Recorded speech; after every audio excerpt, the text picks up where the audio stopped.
Welcome viewers. My name is GHAZANFER Ali. I will be explaining computer system concepts part 2 for class 11th. First we'll discuss system bus. CPU, memory, input and output devices, power bus, control bus, address bus, data bus.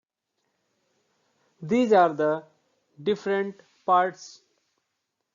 First of all, we'll see some buses are bidirectional, they transfer in both the directions, and some buses are single directional, they transfer in single direction. So you can see first this green power bus. Power bus is responsible for delivering power to CPU, memory and various input and output devices. Next is control bus. Control bus, you can see it is having bidirection. It transfers in both the direction to the CPU, to the memory and to input output devices. Control bus is responsible for transfer of the control signals from CPU to memory, memory to CPU, and basically it is used to control the various input output devices by the CPU by sending the control signal over control bus. Another type of bus that we are going to see is address bus. This is a unidirectional or single directional. It transfers the signal in form of addresses from CPU to memory and to input and output devices. Address bus is basically used to transfer the address of data across the CPU to input-output devices and sometimes in memory. Address received by the input-output unit or memory unit search for that particular data and transfer the data from memory to CPU for processing. And after processing the data, CPU transfer back the data from CPU to the memory or CPU to the input-output devices through the data bus. In this way, all three system bus along with the power bus works and your system becomes a very efficient one.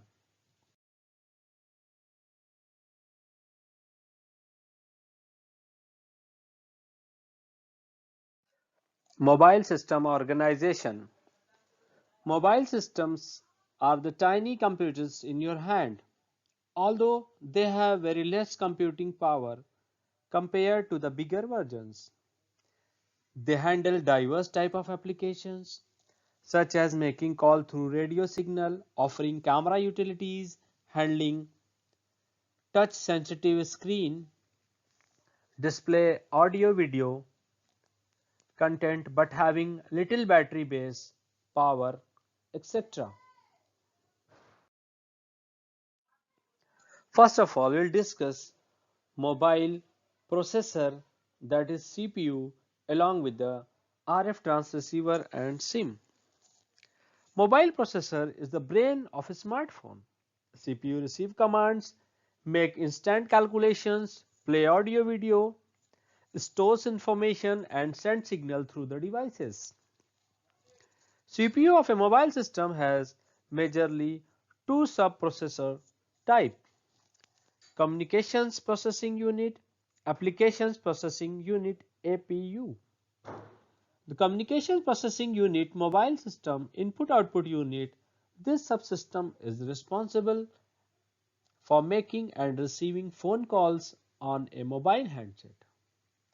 It has a digital signal processor that helps it work with RF transceiver and audio subsystem. Radio Signal Management Unit is responsible for connecting SIM to the base station through radio signals. Application Processing Unit APU is a subsystem responsible for governing and controlling all type of operations take place on the mobile system by running various types of apps on it.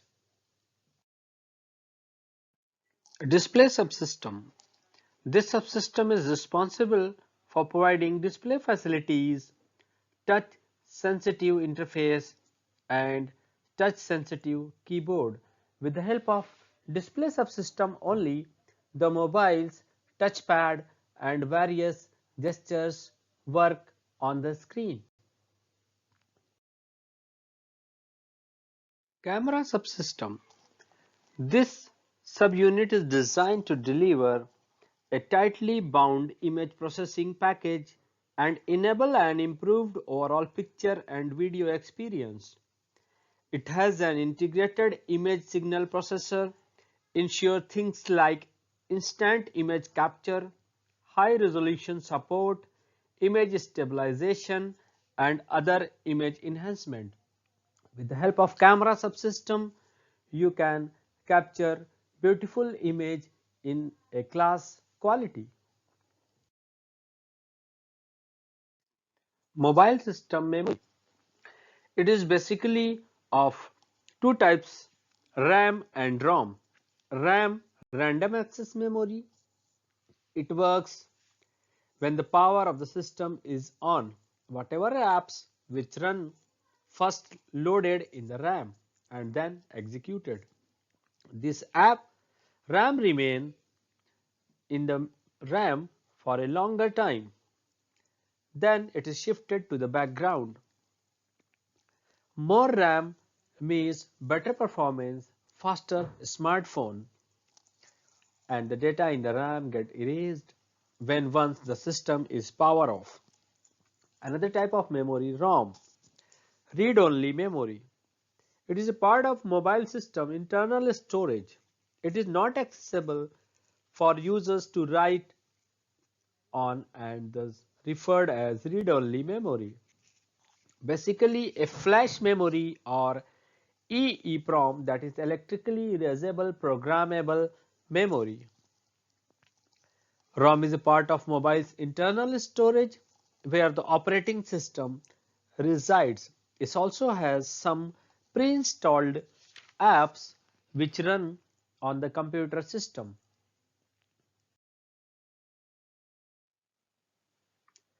Next is your storage. External storage of a mobile system is also called expandable storage. It comes in the form of SD cards or micro SD cards. It is the storage which can be removed easily by you and can be used for storing pictures, music, videos, and other things. Last is the power management, but it is not the least. It is also called battery. This subsystem is responsible for providing power to the mobile system. The mobile system works on limited power provided through an attached battery unit. This subsystem has a battery management system that works with a battery charger and a battery unit and provide power to the mobile system whenever is required. You need to charge the battery with the help of charger system time to time when it is required. This is the overall systems and subsystems of a mobile and their working as you have seen one by one.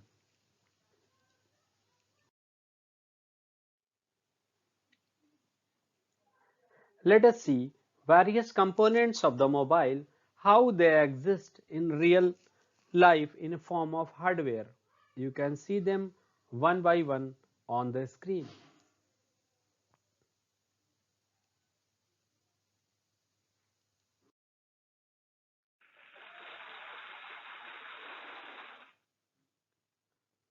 Thank you viewers.